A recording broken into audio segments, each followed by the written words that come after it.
বৃষ্টি দেখছো তুমি মামার সাথে দাঁড়িয়ে? বৃষ্টি পড়ছে? হ্যাঁ পড়ছে পড়ছে পড়ছে। কি করবো এবার তাহলে আমি? হ্যাঁ পড়ছে। কি চিন্তা, আমি যা করব তাই করবে। বৃষ্টি পড়ছে।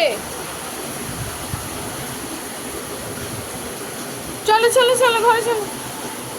চলো চলো চলো, হ্যাঁ চলো চলো শুয়ে পড়ি, চলো চুপচাপ অন্ধকার করে শুয়ে পড়ি। হ্যাঁ।